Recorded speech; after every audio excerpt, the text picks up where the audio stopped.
And now if we look to the Quran, we'll find that 3%, you just take all the verses in the Quran that are of a legal nature, and then count all the verses of the Quran, take the quotient, and you'll find out that about 3% of them are commands and prohibitions, divine commands and prohibitions.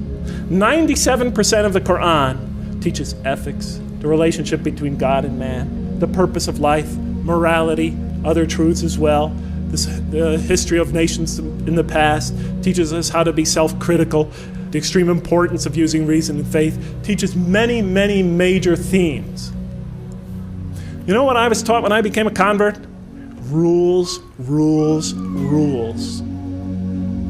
If I hadn't studied this religion myself and entered this religion and all I received were rules, rules, rules, I would have left it the next day.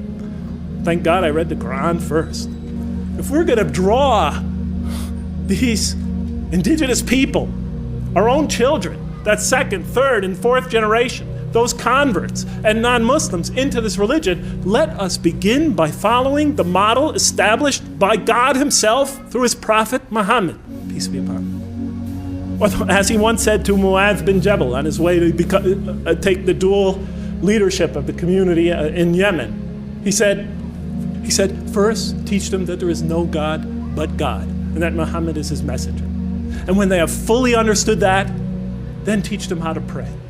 And when they become consistent in that, and they've developed in that fully, then teach them about fasting during Ramadan. And then once they've accomplished that, then teach them what? About paying zakat and making the hajj, and so forth and so on. He said, make things easy for people, and do not make them difficult, and inform them of the glad tidings, and do not repulse them. I mean, you've all heard it before. Do we practice that here? We're trying to win these kids back over to this religion. We're trying to bring a community of people into listening to this religion. And the first thing we do is get them in that door. We tell them, okay, you, cover your hair, you do this, give her the gold. Okay, don't do this, don't do that, don't do that. I've attended Friday prayers for 20 years now in this country. And every Friday it's the same thing. The speeches are either political, about Muslim politics, or they're about rules and regulations, or somebody's diatribe about, problems going on in the Muslim community. They never discuss the other 97% of the Quran. Virtually never. Or else it's just brief allusions to that. And be tolerant.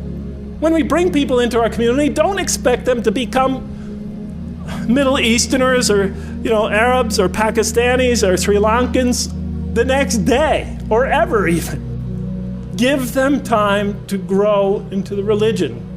Give them the space to grow. Give them the right to ask. Give them time to develop. The Quran gave them 13 years in Mecca, and then slowly but surely brought them along after that.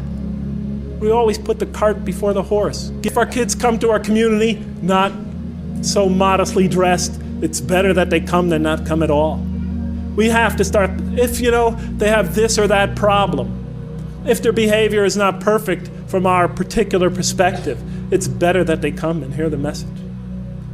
It's better that they work out for themselves what it is to be a Muslim in America. Because that's the generation that's going to have to take this into the future.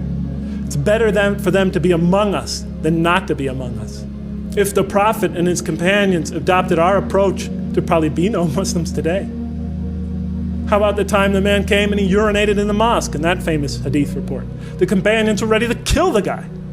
The report says that they already had their hands on him. How do you know?